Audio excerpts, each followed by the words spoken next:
Hi, Danhausen here, very nice, very evil, and we're welcoming you to the Potsy and Danhausen show. Yes. Correct? No, it's the Potsy and Tino show. No, Potsy and Danhausen show. I'll be taking my royalties. Absolutely. And like, subscribe, comment, and watch it. You better be watching it because we're already here for the cast.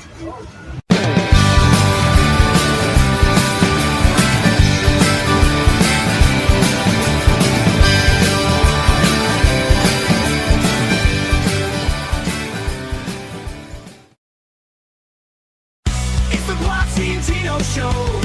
Talk the facts and let opinions blow. Laughs, hot takes, and maybe a rant. Two best buds with a mic and a plan.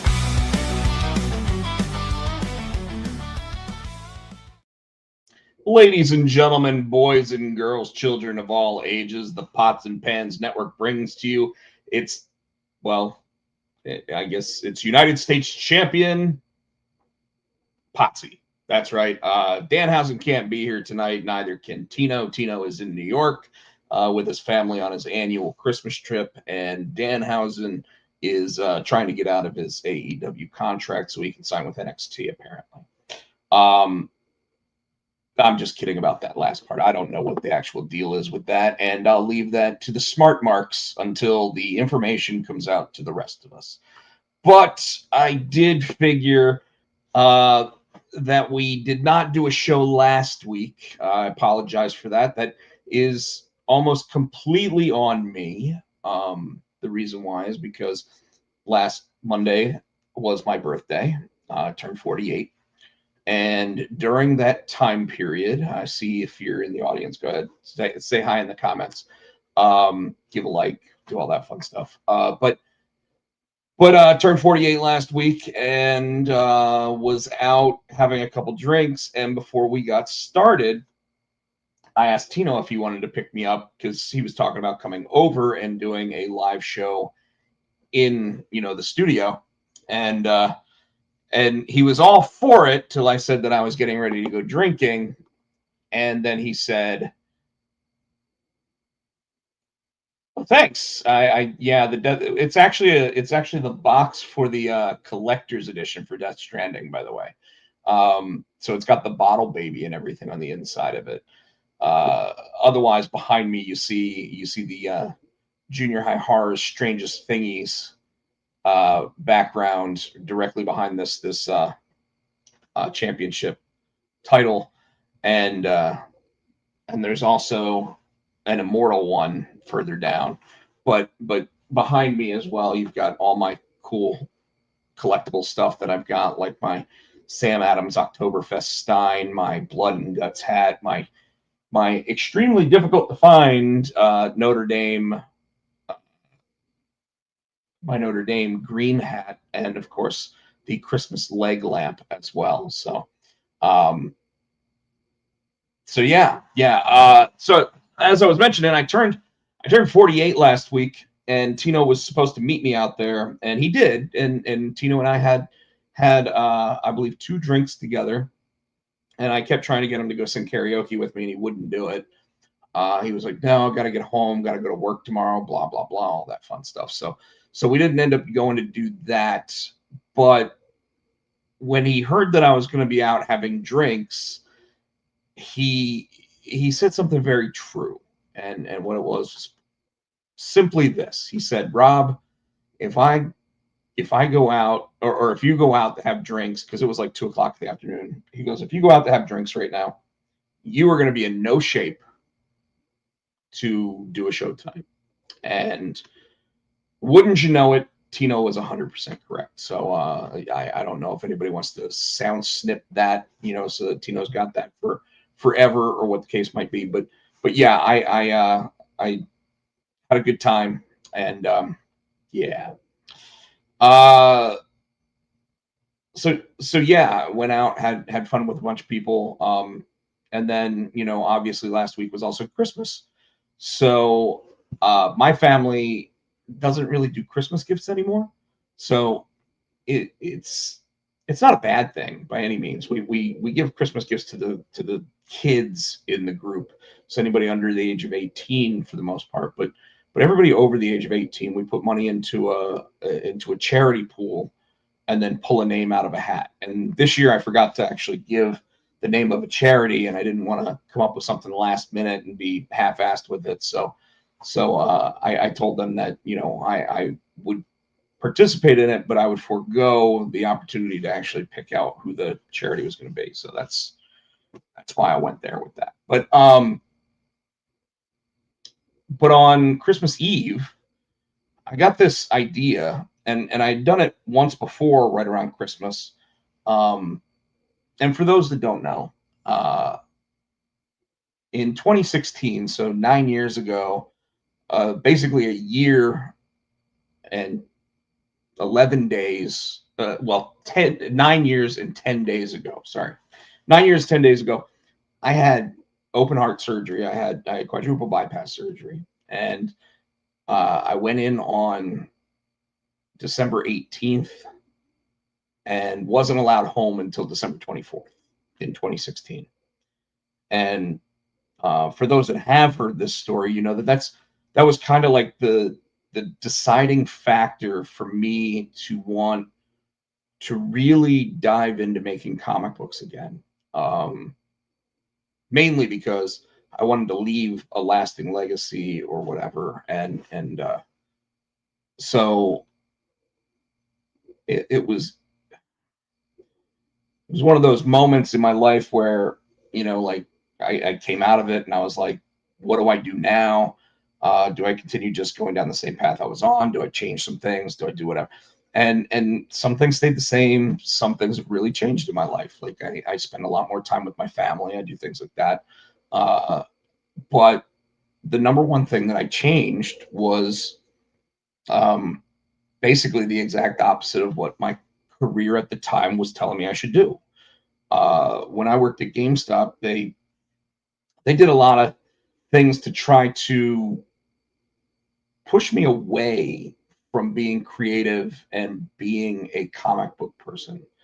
And it was mainly because they thought that it was taking me away from what I was good at for them, which I can kind of see. It's one of those things where like they have you do the work that you need to while you're there, and you're basically a number for the company, and there are very few people that actually see you as a person.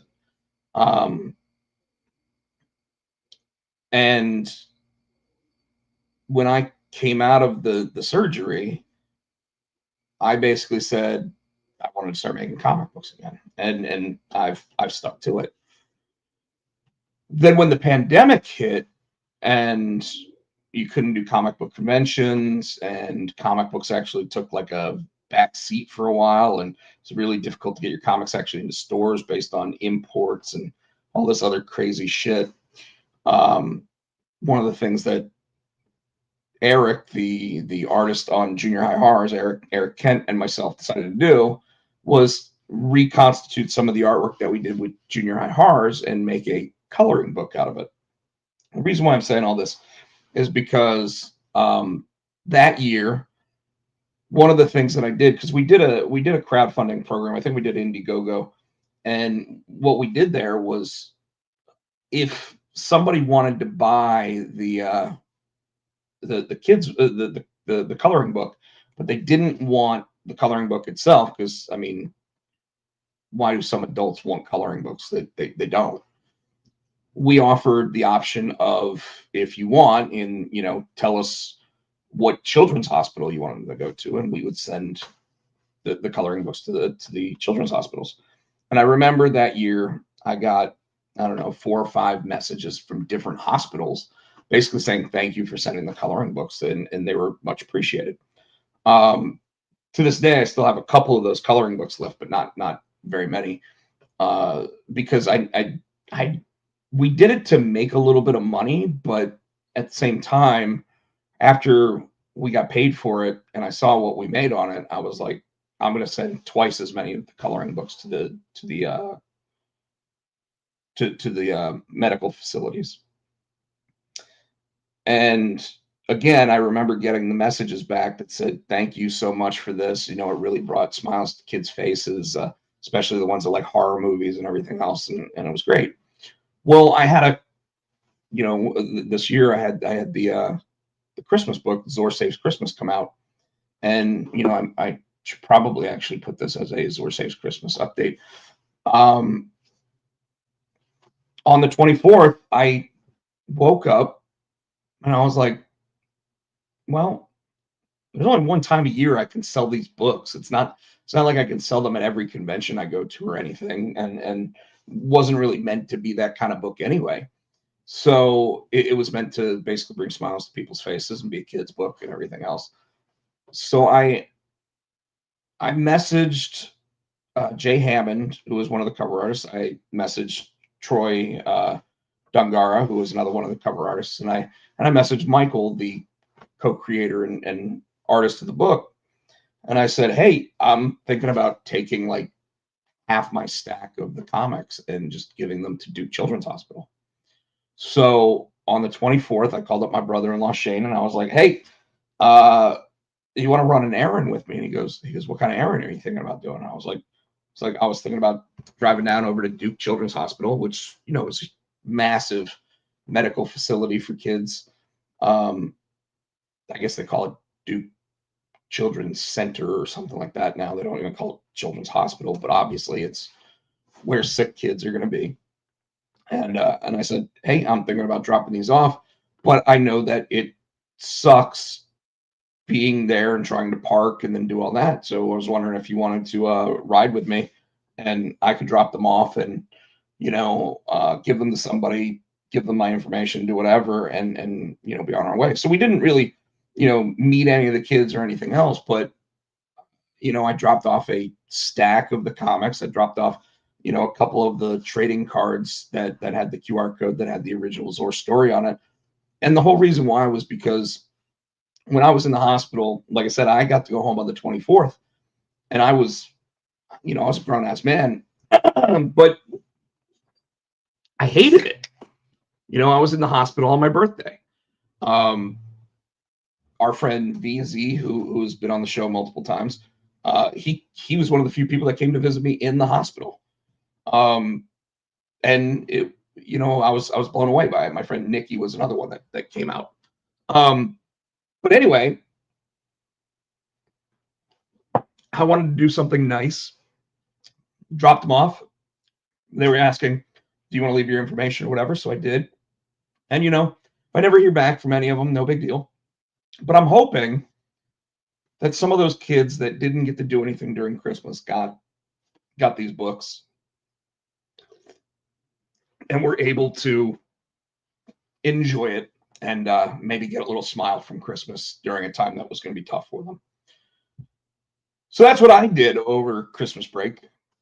Then after that, watched some football, hung out with some people, did that kind of stuff. But like the only other thing I did that was kind of important to me was I really wanted to knock out as much of Jugular as I could, and I think I've either got 2 pages left to do if I want to tie it up pretty quick, or I've got about 5 pages left to do if I want to actually give it a little bit more meat and substance. So that's where I am. Again, Tino is in New York with his family. Every year, this time of year, Nicole goes up to visit her side of the family. So that's where they are right now. And that's why he's not here on the show tonight.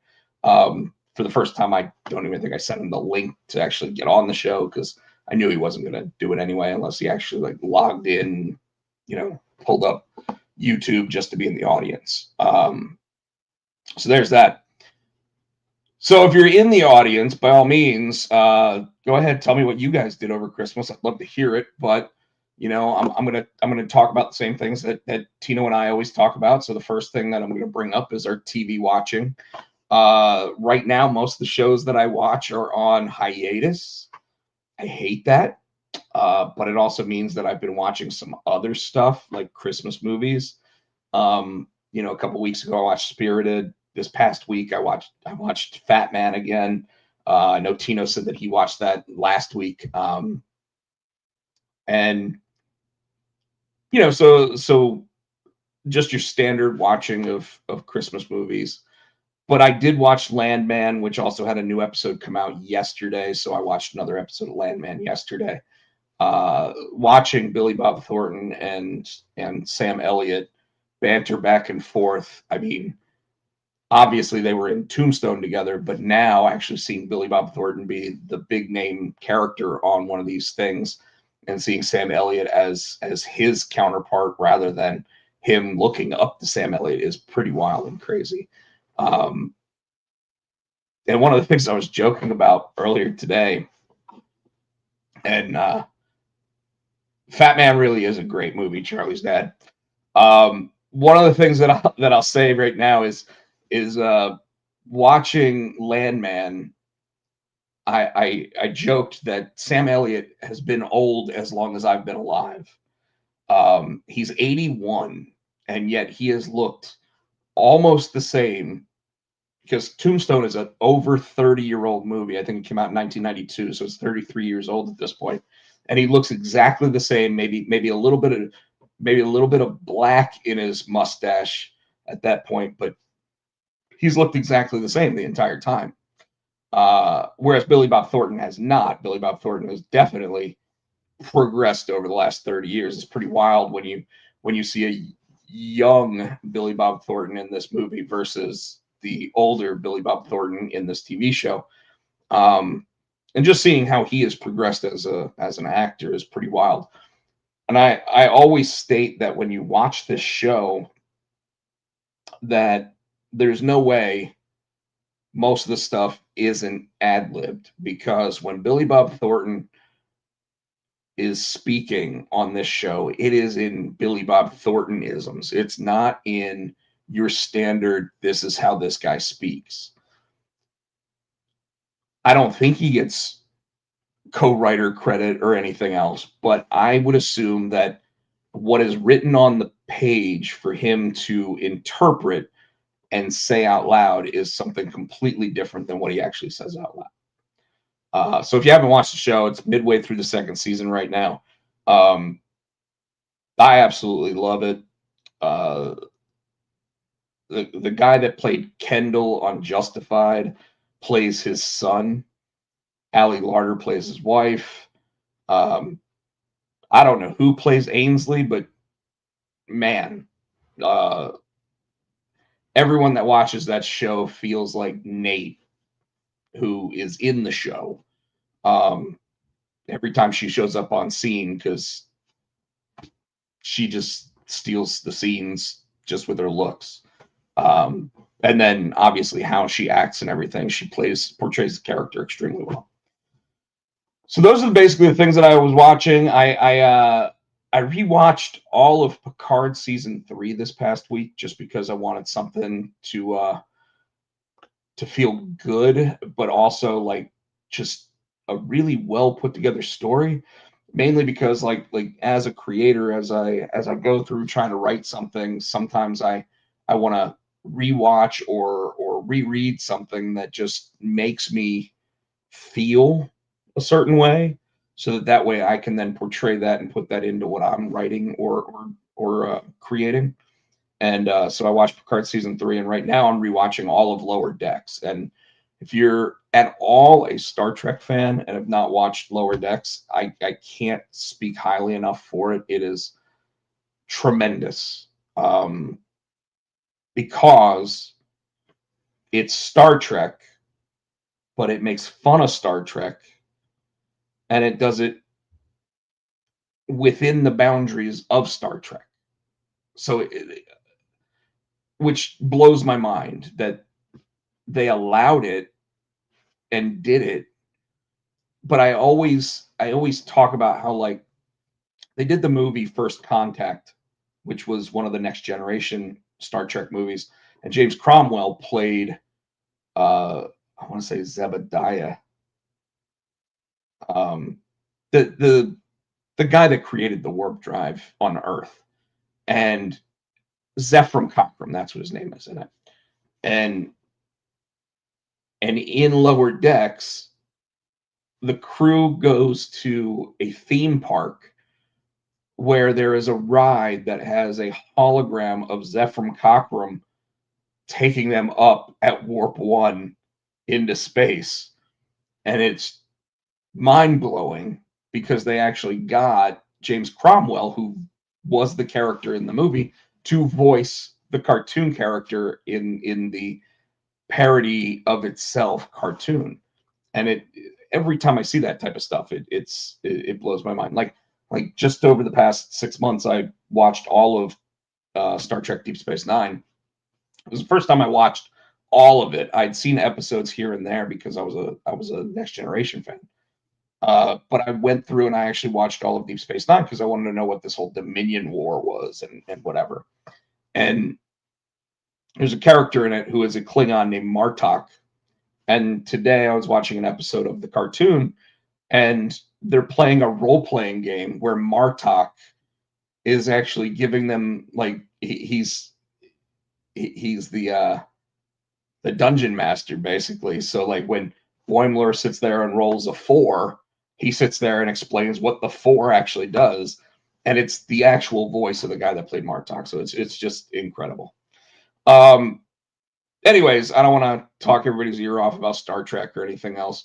A lot happened during the wrestling world, even though it was not your typical wrestling week, because last week, if I remember correctly, Monday Night Raw was live, but SmackDown was not.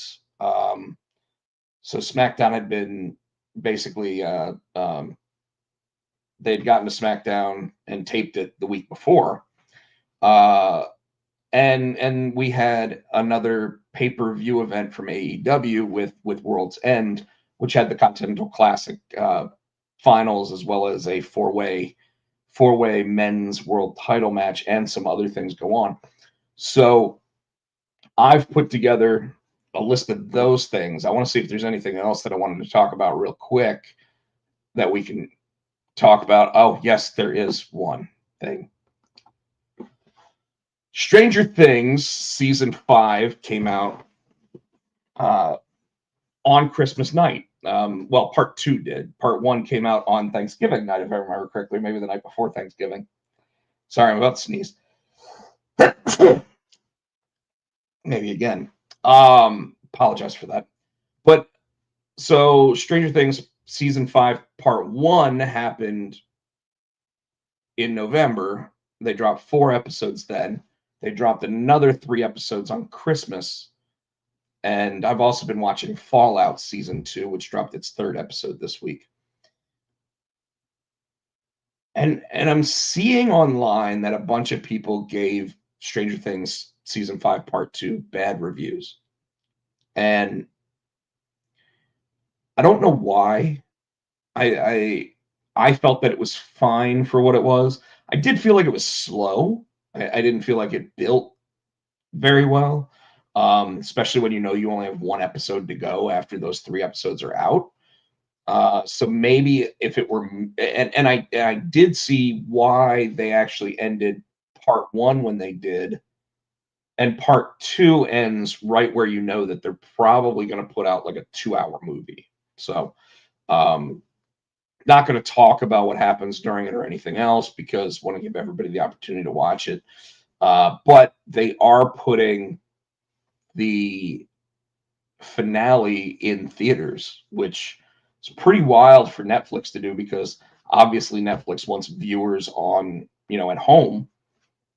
And this way they're going to try to earn some of it back with all that. So obviously you can see the Strangest Thingies poster directly behind me. So I'm a fan. That's pretty obvious. And that's kind of where we are with that. So I watched that, watched Fallout season 2, episode 3 this week. Kind of wish that they had done what they did last year right before Christmas and dropped all 8 episodes of Fallout at once. But I don't mind that it's coming out on a weekly basis because it does give me something to look forward to every week. So anyways, there we are with that. Now I'm going to go ahead and move into the pro wrestling talk. I'm not going to talk about AEW Dynamite or Collision because I didn't really think they were important.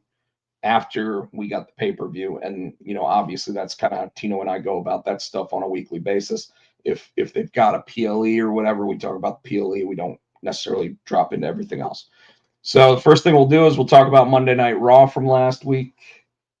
We're getting closer and closer to the CM Punk versus Braun Breaker match at the, I guess they're calling it the Netflix anniversary. It's crazy to think that next week we've already been on Netflix for a full year. I remember last year, the very first episode, I was going to a holiday party that happened after Christmas just because it made more sense to do it after Christmas. And everybody was more excited about the Netflix premiere than they were for this holiday party. So anyways, it started with Asuka versus Rhea Ripley. Asuka had Kairi Sane with her. Asuka tried to blow the blue mist and helped her get the victory. So from there, let's see. We also had Austin Theory Austin Theory came out and was explaining to Paul Heyman why he thinks he should be part of the Vision. One of the things I find interesting about this now is because of the offense that we see Austin Theory using, a lot of people think that it's a ploy where he's actually working with Seth Rollins and trying to break up the Vision from the inside. I guess we'll see.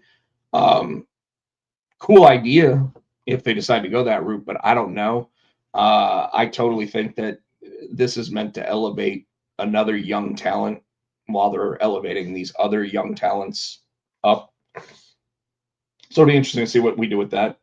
Maxine Dupree puts Becky Lynch in the ankle lock submission.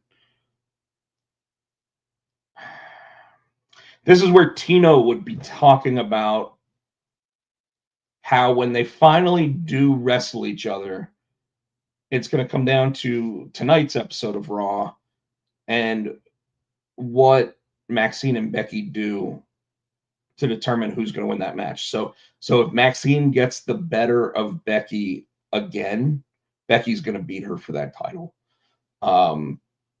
Pretty obvious. It's the way we've always looked at that old school stuff. I don't know. I'd like to see Becky actually get some offense in this moment before they end up having a match on next Monday, I believe is when it's going to be. And if that's the case, then, maybe Maxine actually maintains the title. Maybe we get Jessica Carr interference and we finally get the Becky versus Jessica Carr match that we think is being alluded to, especially since Jessica Carr's been practicing and training for quite a while. So it'll be interesting to see what happens there. Javon Evans versus Rayo Americano with the other Americanos. Javon Evans got the win here, but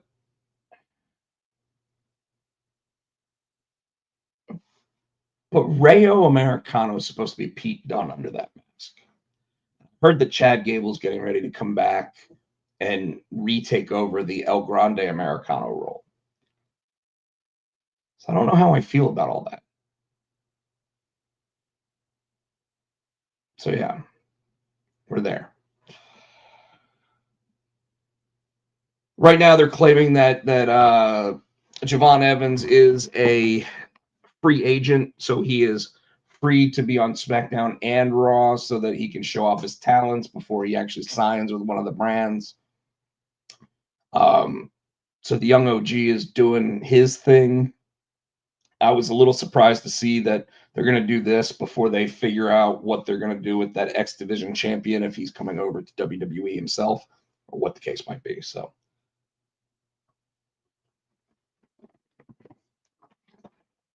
Next up, Nikki Bella started wondering why everybody's disrespecting her. And she said they're going to stop disrespecting her when she takes that title off of Stephanie McCarron. I think I speak for most. I can't say that I speak for everybody because I know that there's someone in the Bella army that is pulling for Nikki Bella to pull off a major upset here, but I am not amongst those people. So her wanting to come back, make a stand and everything. Tino and I have talked about this over the previous weeks, and the way that I kind of look at it is, if you want Nikki Bella to win the world title again, she's got to have matches that look the quality of a world title match. And so far, I think that every time she's been in the spotlight, she is.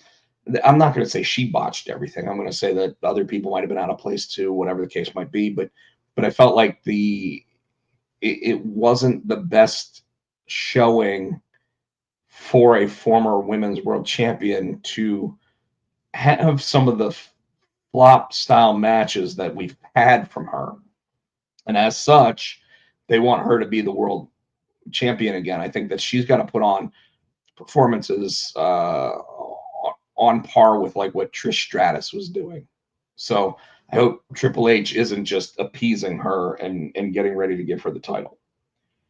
Bayley versus Roxanne Perez. Bayley finally got a win.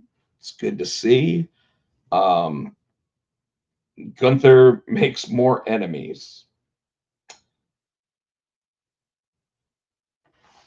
I keep seeing everybody saying that they like how Gunther is acting and how he is really, really hammering in on the "he made John Cena tap out like a little bitch" statement. I'm okay with it.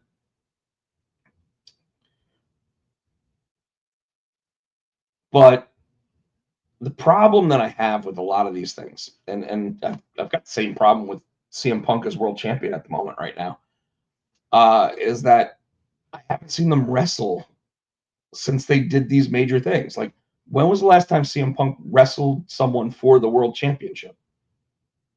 Was it when he won it? It might have been. I don't think he's put it up on the line since. And now Gunther, if you want to make Gunther the monster heel that sits there and can turn down fights because they're just not up to his standard, that's one thing. But right now they're not even like talking about giving him a match. And what I would have him do is I'd have him beat the shit out of Adam Pearce and just bring a bag of money and throw the money at Adam Pearce, saying, your fines aren't going to piss me off. You know, like, hell, they basically did that with Drew McIntyre on Friday Night SmackDown. But I like what they're doing with Gunther. I just think that we need more wrestling on these wrestling shows. And I think they're getting really, really away from wrestling, which I find really interesting, considering that the guy in charge of creative, Triple H, came from NXT, where it was almost all wrestling. And now he's really just gone into the let's just keep making drama rather than let's give people wrestling programs. CM Punk and Rey Mysterio versus Bronson Reed and Austin Theory. They give Austin Theory the victory here. They also give Rey Mysterio the loss. When we looked at the War Games teams, sorry, I'm losing my voice. When we looked at the War Games teams, we always look at them and go, who can eat the pin? And when I looked at this match, the two people that could have eaten the pin were Austin Theory or Rey Mysterio. I didn't see Bronson Reed eating the pin here, and I definitely didn't see the World Heavyweight Champion 2 weeks before he goes in and what we've said is likely lose the title to Braun Breaker. Rey Mysterio is the Teflon guy that can eat the pin, and he's still going to get cheered, but I mean, his cheers aren't nearly as high as they were at like the height of his popularity. So I think we kind of knew where this one was going. And that's where we were with Monday Night Raw. So anybody got any opinions about that? If you do, go ahead, drop them in the comments. Wouldn't mind hearing from everybody when we talk about that stuff. But now I'm going to pull up NXT from the 23rd.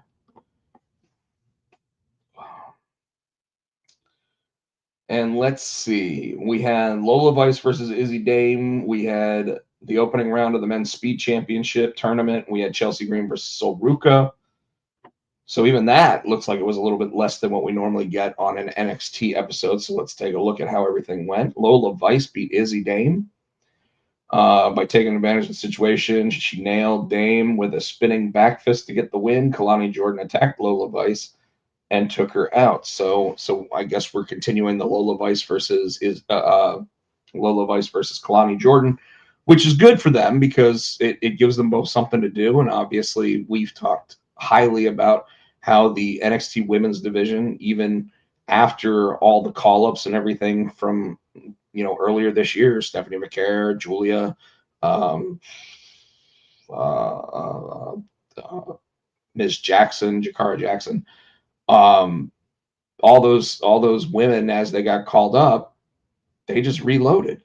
They brought in Jordan Grace. They obviously have JC Jane at the top of her at the top of her career right now. And obviously with the TNA partnership, they've been able to bring in TNA women and knockouts as well, so that that division just continues to stay strong. Thea Hale discusses her controversial win. Now, this is one of the moments that I was a little upset last week that we didn't get to talk about. For those that don't know, Thea Hale,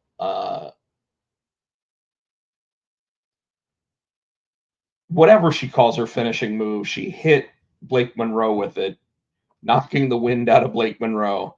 The referee counted to 3, and everybody knew something was up because the referee slowed his countdown and still counted to 3. They then played Blake Monroe's music before switching over to Thea Hale's music, and the referee finally pointing at Thea Hale and awarding her the championship. And now, I guess, at New Year's Evil, we're going to have the rematch.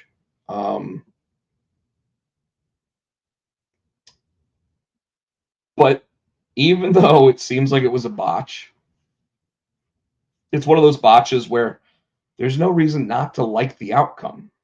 Blake Monroe doesn't need the North American Championship.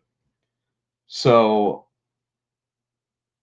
her losing this championship could allow her to move on to bigger things if they want her to. And Thea Hale winning the championship probably does more for her character overall and in the long run. So I wonder how much the pivot is going to be in place, because if they're doing it either this weekend or this Tuesday or next Tuesday on CW, I tend to wonder whether or not they intend to move the belt back, because or the championship. Sorry, don't want to piss off any pro wrestlers. Because the person that it's on, it makes more sense to keep it on. So I would like to see that championship stay where it is, and then strapping a rocket to Thea at this point. Is she the best in the ring? No, but it's a secondary title. You can get away with it. It'd be a little bit different if it was the overall women's championship. Which again is why I think now, as you see like JC Jane with that championship again, like you're seeing why. So yeah, I would love to see them continue this movement with Thea Hale and see where it goes. Because it's just odd, and it, like, sometimes mistakes happen and they are good. Eli Knight versus Tavion Heights. Tavion Heights defeated Eli Knight.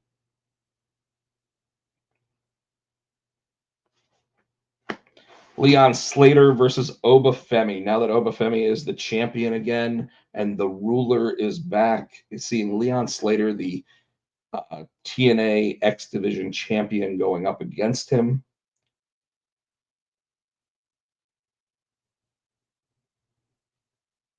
It's, I guess it was an interview. It wasn't an actual match, but it's selling something. So we'll see where it goes. Ricky Saints tries to justify his actions on Javon Evans.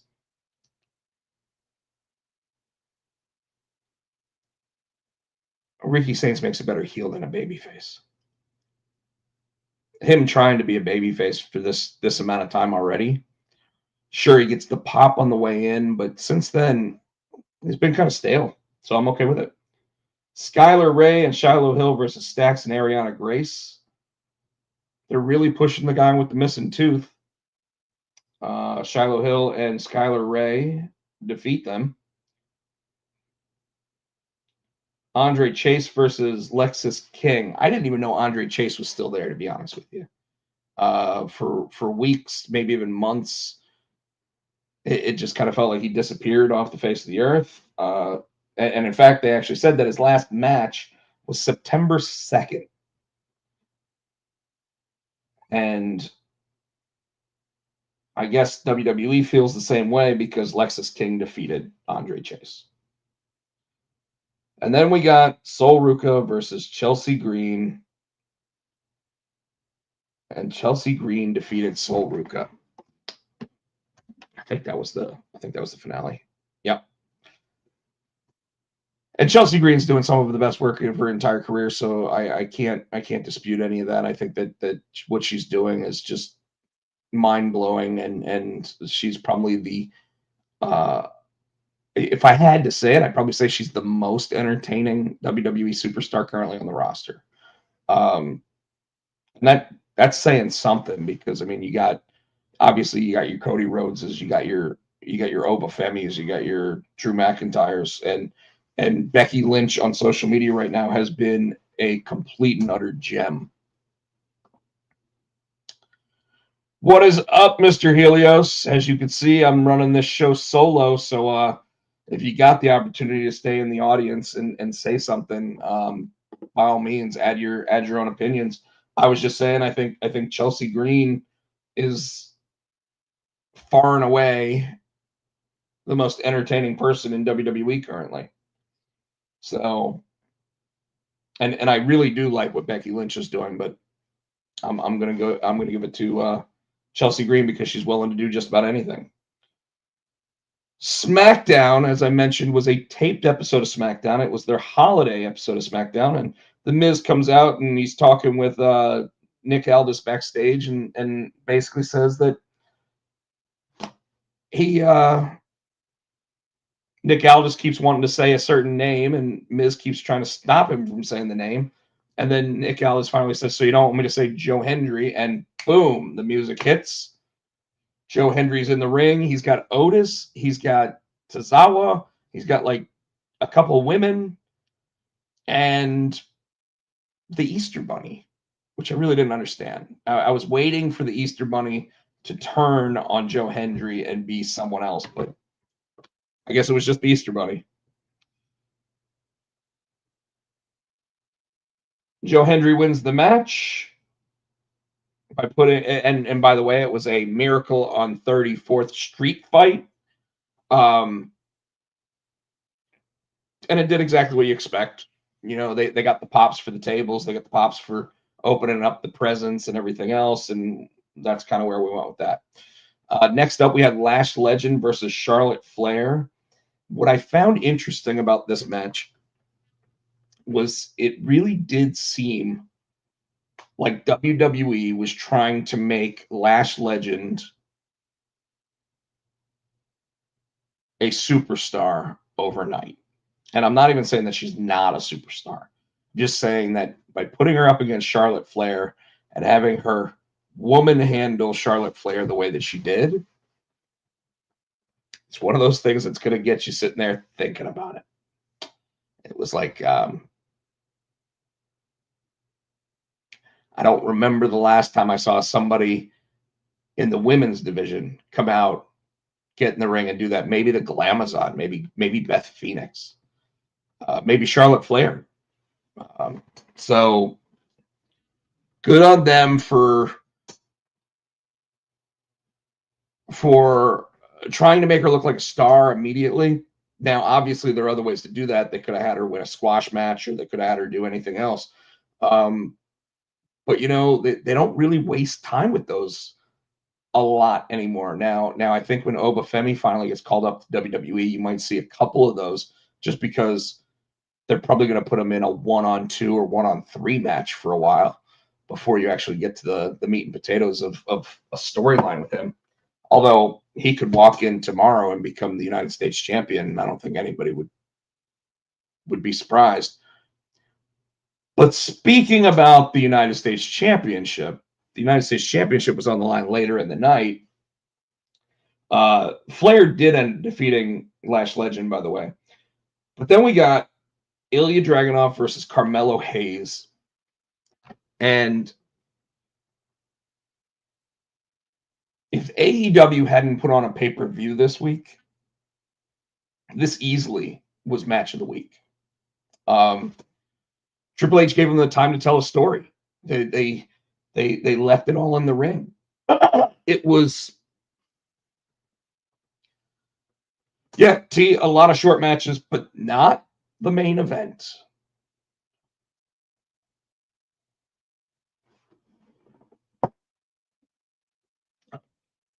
Oh, did they change it? Was it Christmas SmackDown? I didn't pay attention to the headers, but I did notice that this match had at least 2 commercial breaks, maybe even 3.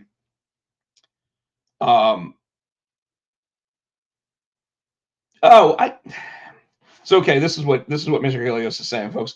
He's saying that the reigns of the U.S. title have been short, and I don't really think so. When you're defending it on a weekly basis, I don't think that you can call 4 defenses short. Sure, it only took a month, but that's because you're defending it on a weekly basis. If you're defending it on an every other month basis, like the tag team titles or CM Punk's World Heavyweight Championship, then sure, you're going to have a longer title reign, but you're not defending it. So, the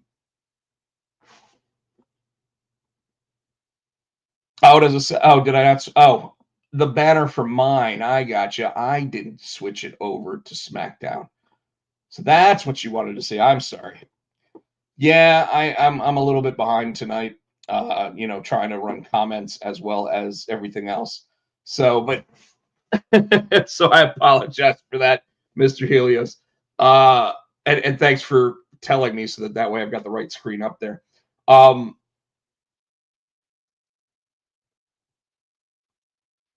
The match between Ilya and Carmelo, they even talked about the history between the two wrestlers and how they had wrestled a couple times before when they were both in NXT and actually had a feud in NXT. I really felt Ilya had defended the title well. Mr. Helios, you are more than welcome to be on next week. Obviously, it's the 1-year anniversary of Raw on Netflix. But this match had the fire and everything that I think it needed. And I'm going to say the one thing that might make people dislike me, but I'm glad I didn't get to see an H-bomb in this match, because Ilya Dragunov still, to this point in time, has the worst finisher out of any pro wrestler on the main rosters currently. Absolutely, the clothesline from hell is a better finisher than him jumping on someone's face and throwing a forearm. I hope that the plan is to give Ilya Dragunov a new finisher as they go to the 3-hour SmackDown. So that's my opinion on that. I really liked the match. I thought it was great. It's really good to see Carmelo Hayes finally get some comeuppance here. But and while I've got people in the audience, I got to ask this: Do you think that the reason why Carmelo Hayes won is so that he can immediately go into a program with Trick Williams on SmackDown? So Mr. Helios, do you think that Trick Williams being announced as a new SmackDown participant is immediately going to come in and feud with Carmelo Hayes? Because to me, that's how I took that matchup there.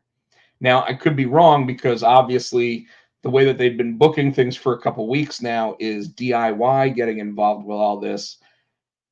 And that could end up leading to, if they do decide they want to do Trick Williams versus Carmelo Hayes, that could lead to a return match from SmackDown or from NXT a couple months ago, where it was DIY when they did Homecoming, where it was DIY versus Trick Williams and Carmelo Hayes, even though Carmelo and Trick were not on the same page.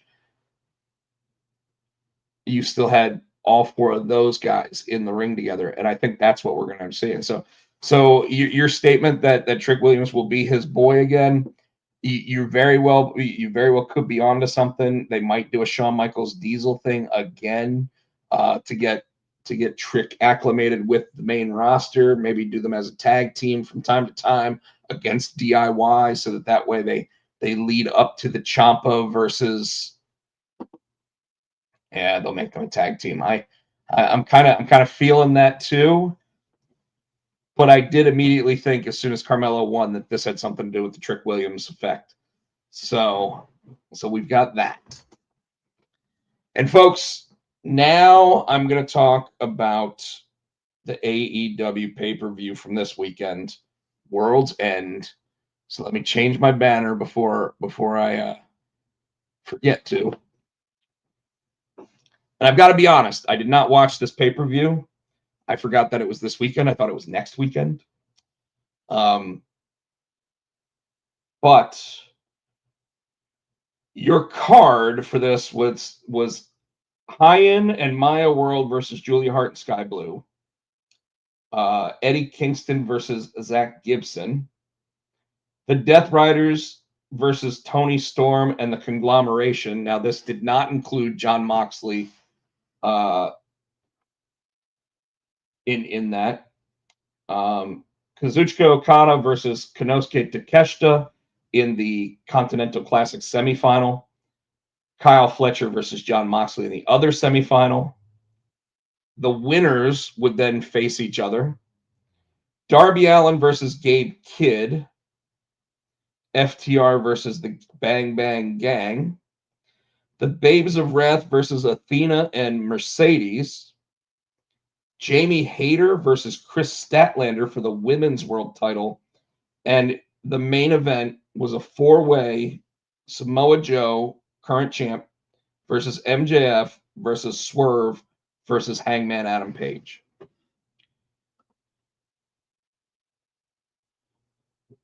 You know, when we talk about SmackDown, that's a very good question.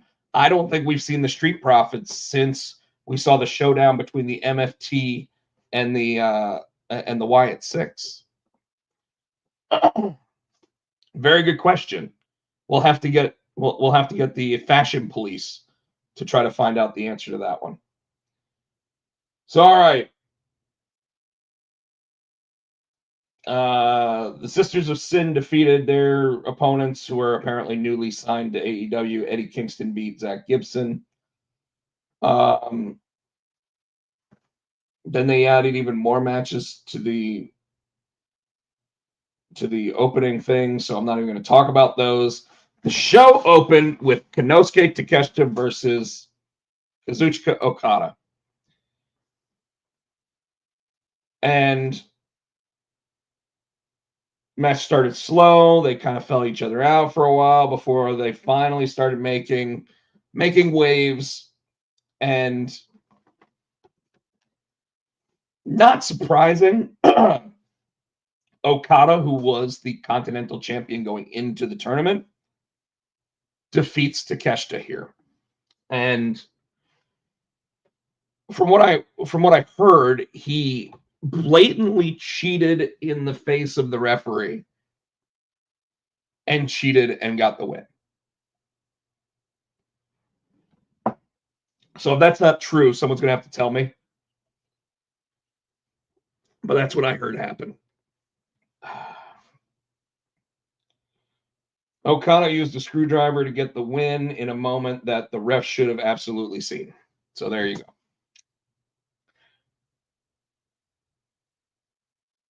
Next matchup was Jon Moxley versus Kyle Fletcher. So I guess they're getting both of these Continental Classic semifinals out of the way so they can give people a little bit of time to catch their breath in the back. Fletcher kicked out on 2 of Moxley's finishers, but he wasn't able to last through the rear naked choke. Moxley got the win. The Bleacher Report gave both these matches an A-. Set up Okada versus Jon Moxley. The interesting thing about that is that I don't know if the two of them had ever faced each other before. And if they had, I don't know if it was on American soil.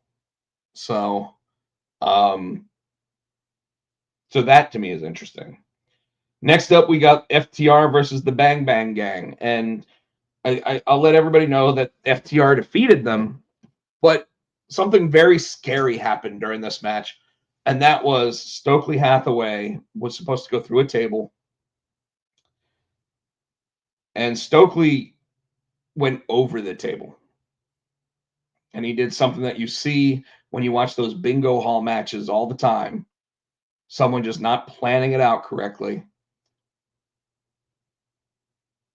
And his tag team that he's the manager of didn't even check on him afterwards. They just left him out there. So hopefully Stokely's okay. I would anticipate this week on Dynamite or Collision, he'll come out wearing a neck brace, maybe his arm in a sling. So hopefully they can get some good heat on him from that. But it was rough. Babes of Wrath versus Athena and Mercedes. So they're the 4th match of the night, and this surprises me because in almost every situation that Mercedes is in a match, she goes on after the women's world title, but not this time. And of course, Athena and Monet had miscommunication, which eventually led to them losing. Now, I'm trying to figure out who actually got the pin and who was pinned.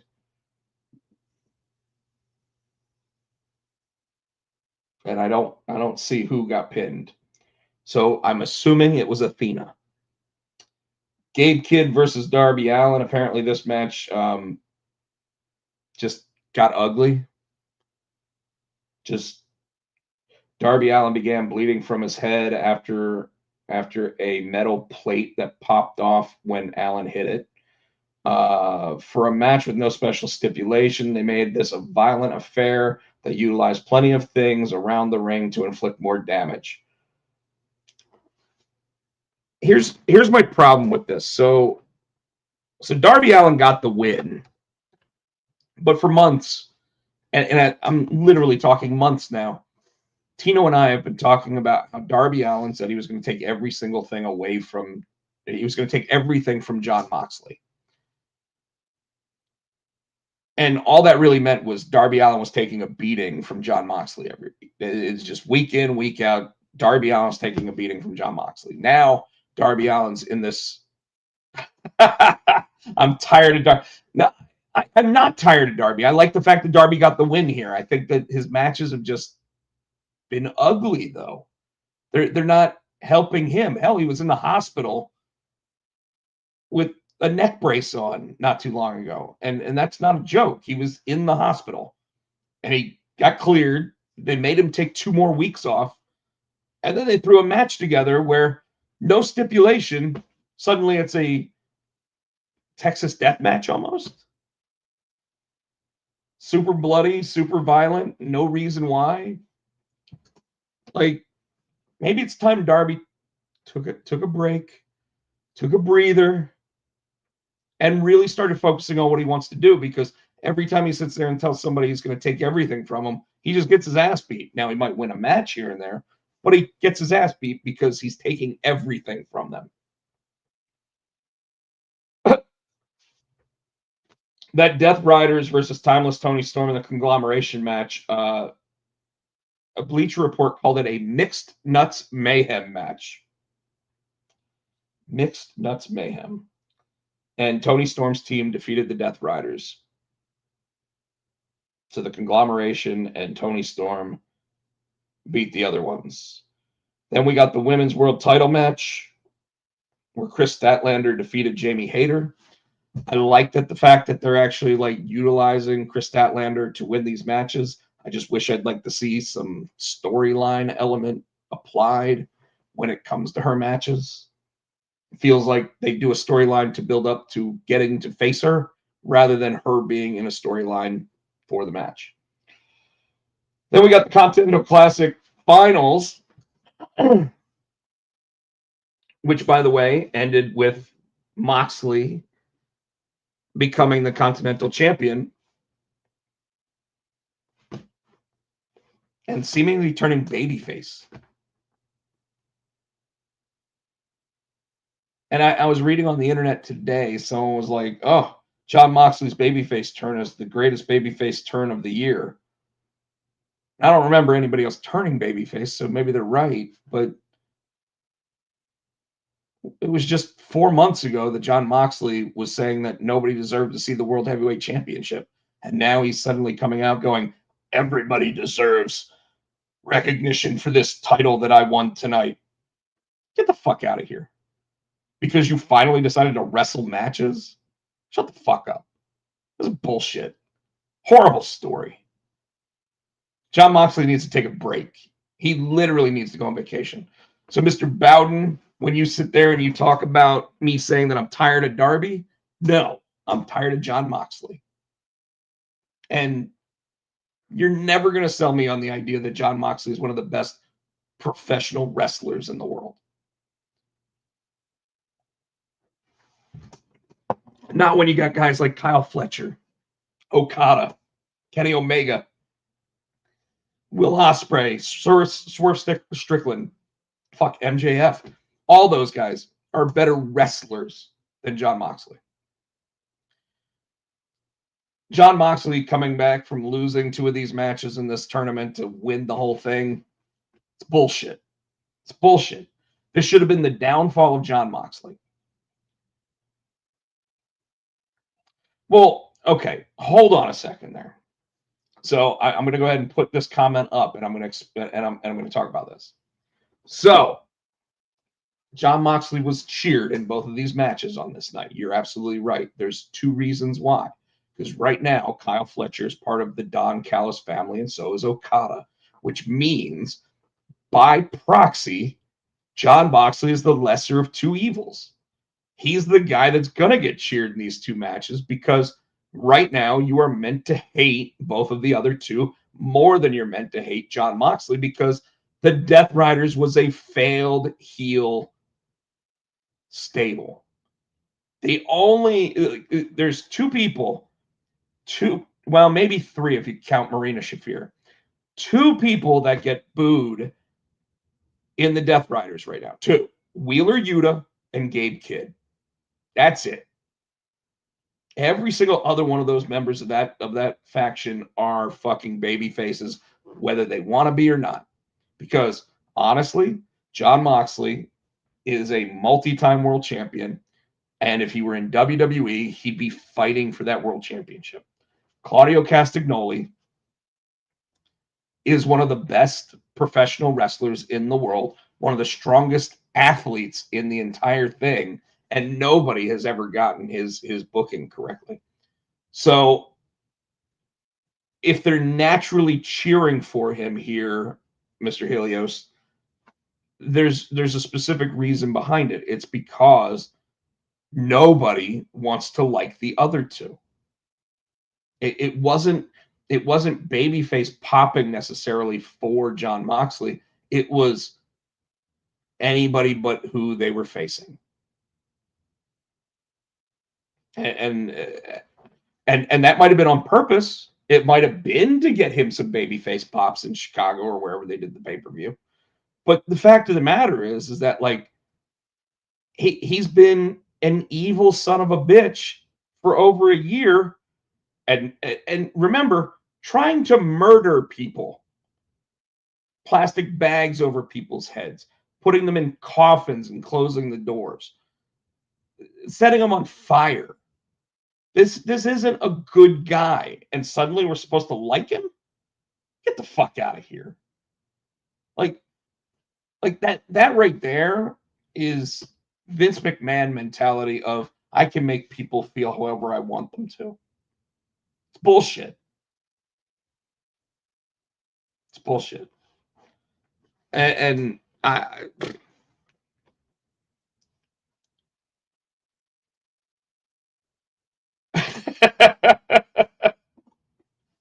uh yes. Yes, and I used to be barbaric, but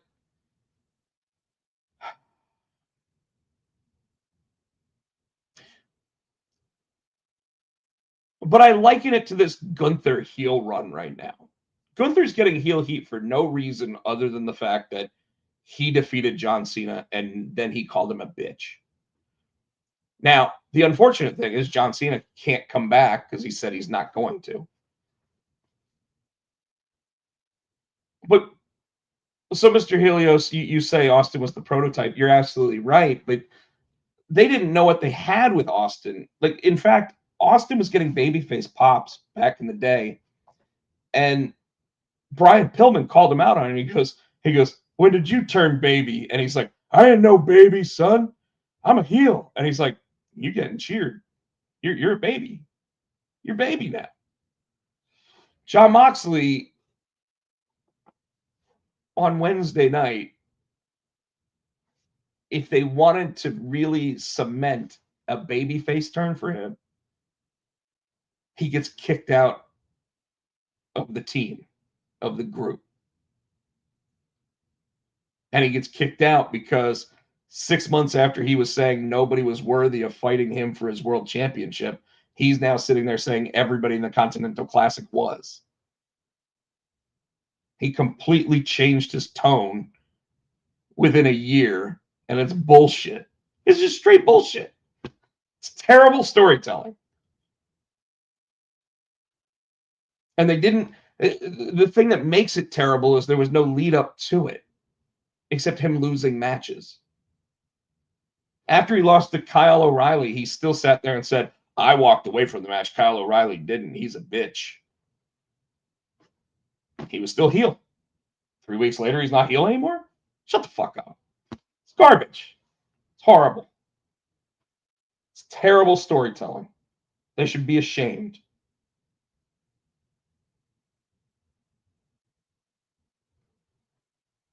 That leaves us to the main event. Samoa Joe, your world champion, versus MJF, Adam Hangman Page, and Swerve Strickland. Obviously, they all got their work in. Also, because it's a four-way dance, there's no disqualifications or anything else. So Tony Khan gets away with the rules on that because obviously in a match like this, you're going to have some shenanigans go down. Hook, Powerhouse Hobbs, and Shibata all interfered in the match. After they were cleared out by some referees, like referees can really stop those three motherfuckers, MJF ended up winning by pinning Joe with the Heat Seeker pile driver. Bleach Report gave the match a B+. MJF becomes your 5th at least 2-time AEW World Heavyweight Champion. And for the record, the other 4 are John Moxley, who's held it, I think, 4 times, Samoa Joe, Adam Hangman Page, and 1 CM Punk. Everybody else has been 1-time champion or less. And that was your pay-per-view. And yes, I did sit here and rant on the bullshit from it, but it does have me interested to watch Wednesday night. Unfortunately, Wednesday night is New Year's Eve, and I'll be running trivia and then hanging out with my sister over at her place after I'm done running trivia at Ruckus and Carey. Special start time, 7 p.m.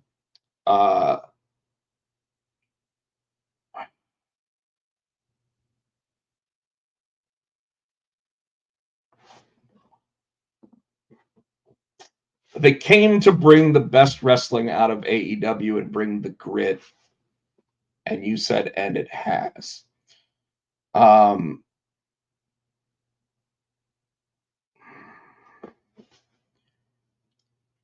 guess we're still talking about Jon Moxley.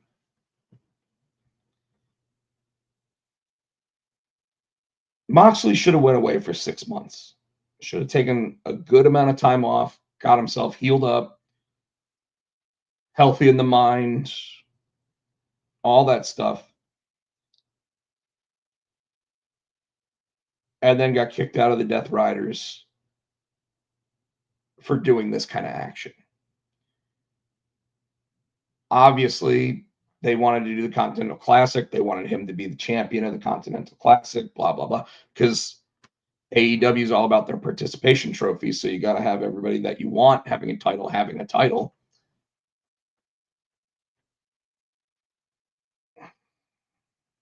I just don't like it. He got shoved down our throats as a bad guy for so long, and there was no change in his attitude. And we're just supposed to be happy with it, and we're supposed to like him now.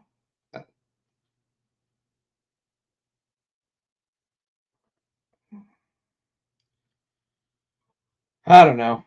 I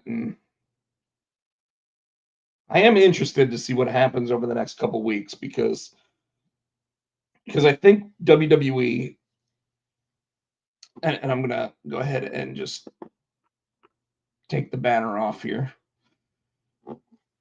I think WWE has a real opportunity to change course for the future over the next couple weeks.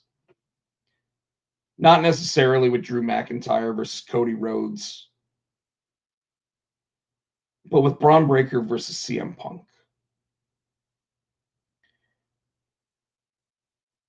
And AEW now has a guy under the age of 30 as their world heavyweight champion. And, you know, like obviously when MJF lost the title to Samoa Joe, he lost it due to injury and putting on a hell of a match and then going away for a while, getting his surgeries, fixing himself up, coming back. So I like the side story of Samoa Joe ended up, you know, winning the title back for a second time and then dropping it back to MJF.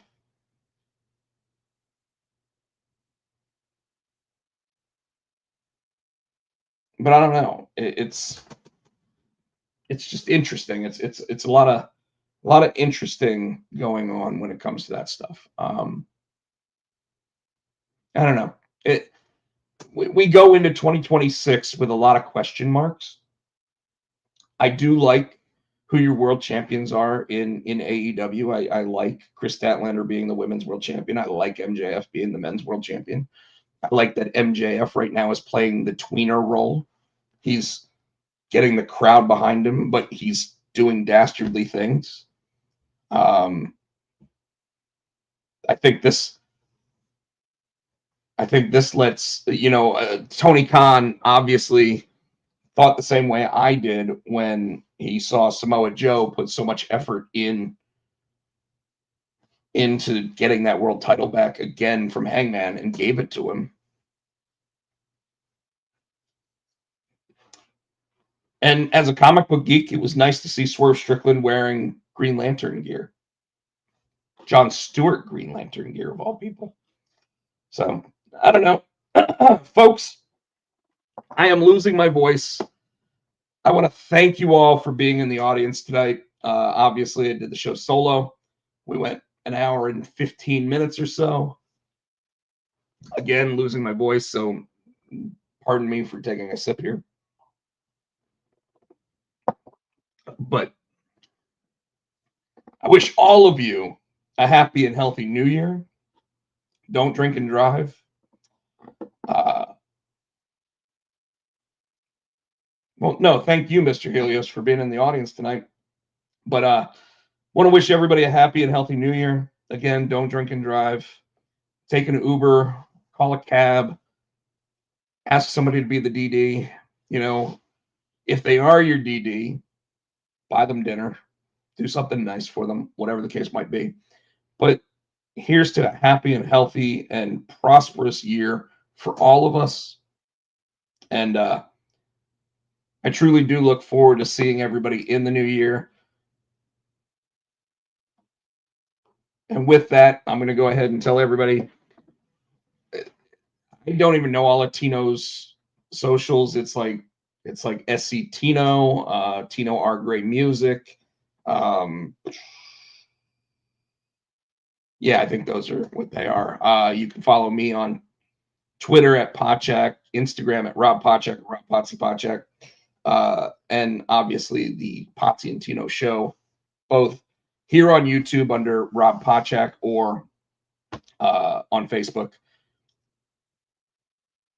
But I'm out of here, folks. Have a wonderful night. I hope that everybody has a great evening. Try to get you out of here early enough so that you can go out and watch Monday Night Raw if you want to, or do whatever you need to. But love you all, and we'll see you in the new year. All right? Everybody take care. Thanks so much. Good.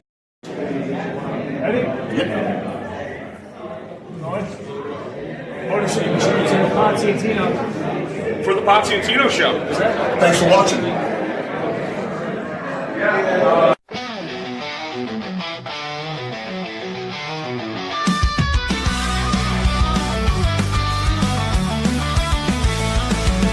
Monday night, it's time to go. Turn on the screen, let the good times shows. Wrestling life and who knows what. If it's cool or weird, they're talking it up. It's the Potsy and Tino show. Drop the